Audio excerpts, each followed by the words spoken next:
Replication के through कैसे आपका डीएनए का डुप्लीकेशन हो रहा है और कॉपिंग हो रहा है। तो इसका जो फर्स्ट स्टेप है वो इनिशिएशन ऑफ डीएनए रेप्लिकेशन। इसमें क्या होता है, सबसे पहले ओरिजिन ऑफ रेप्लिकेशन को रिकॉग्नाइज़ किया जाता है, उसके लिए कोई एंजाइम रिस्पॉन्सिबल रहता है, और जब रिकॉग्नाइज हो जाता है तो then it DNA replication start हो जाता है। तो प्रोकैरियोट में आपका जो है वो सिंगल ऑरिजिन ऑफ रेप्लिकेशन पाया जाता है, और यूकैरियोट में आपका several thousand of origin of replication पाया जाता है। Next is your unwinding of helicase.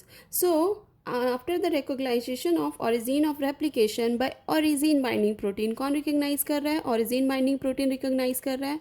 और अनवाइंडिंग के लिए सबसे पहले जो है हेलिकेज रोल प्ले करता है, और यहाँ पे 3 एंजाइम बहुत इंपॉर्टेंट रोल प्ले कर रहा है, that is your helicase, single stranded binding protein and topoisomerase. तो हेलिकेज का क्या काम रहता है? ये जो आपका नाइट्रोजनस बेसिस का जो पेयर है उसको वो कट करने का काम करता है। कौन कर रहा है ये काम? हेलिकेज कर रहा है, ठीक है। और उसके बाद जब ये कट करता है तो एक वाइट शेपर्ड स्ट्रक्चर बन जाता है डीएनए का, that is known as replication fork. उसके बाद जो भी एक्सपोज्ड एरिया रहता है, ये जो सिंगल स्ट्रैंड, जब हेलिकेज इसको कट कर देता है तो you can see this is your one single strand, this is your another single strand. ये सिंगल स्ट्रैंड अपने अपने जगह को मेंटेन करने के लिए एक प्रोटीन बाइंड करता है, that is your single stranded binding protein, ताकि वापस से नाइट्रोजनस बेसिस पेयर बना के दोबारा ट्विस्ट ना हो जाए DNA. We know that DNA is a double stranded structure, so वापस से वो ट्विस्ट हो जाएगा। तो उसको प्रोटेक्ट करने के लिए सिंगल स्ट्रैंडेड बाइंडिंग प्रोटीन जो है यहाँ पे दोनों साइड पकड़ के रखता है स्ट्रैंड को, ताकि वो अलग अलग रहे।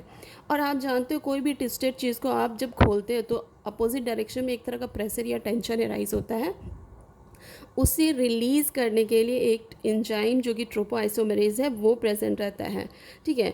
After this formation of primer, why formation of primer is required before synthesis of DNA.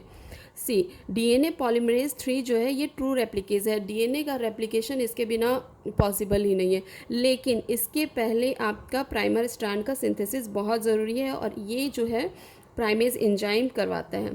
Primase enzyme is a another enzyme that synthesizes short primer strand of RNA।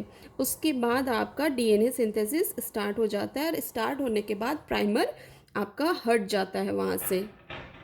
आप देख सकते हो जब ये स्ट्रैंड डीएनए स्ट्रैंड का synthesis हो रहा है, तब उसके बाद सिंथेसिस होने के बाद आपका प्राइमर स्ट्रैंड यहाँ से हट गया है। नेक्स्ट स्टेप जो है वो इलोंगेशन ऑफ न्यू स्ट्रैंड है। वो कैसे होता है?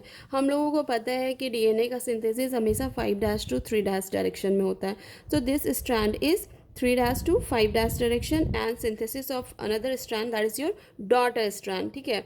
इसका सिंथेसिस किस डायरेक्शन में हो रहा है? 5' to 3' स्ट्रैंड। तो यहाँ पे 2 स्ट्रैंड से सिंथेसिस हो रहा है, एक इस स्ट्रैंड से और एक इस स्ट्रैंड से। तो यहाँ पे जो ये स्ट्रैंड सिंथेसाइज हो रहा है ये कंटिन्यूअसली आपका बढ़ते जा रहा है, ठीक है। कंटिन्यूअसली, कहीं भी कोई भी स्टॉपेज नहीं है, सीधे ये इंक्रीज होते जा रहा है। So it is known as leading daughter strand, ठीक है। सिंथेसिस ऑफ डॉटर और new strand occur continuously along the parent 3' to 5' strand, it is known as leading daughter strand.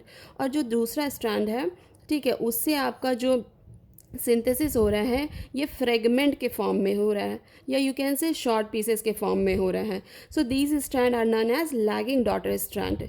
और ये जो फ्रेगमेंट है ये फ्रेगमेंट ओकाज़ाकी फ्रेगमेंट के नाम से जाना जाता है। और ये जो फ्रेगमेंट है, इन दोनों के बीच में जो गैप है वो फिल किया जाता है, और you can say join together by which enzyme? DNA ligase enzyme, to form continuous daughter strand, ठीक है। See this is your parent strand, this is your leading strand, this is your parent strand, this is your lagging strand which was joined together by a DNA ligase. So this is all about DNA replication.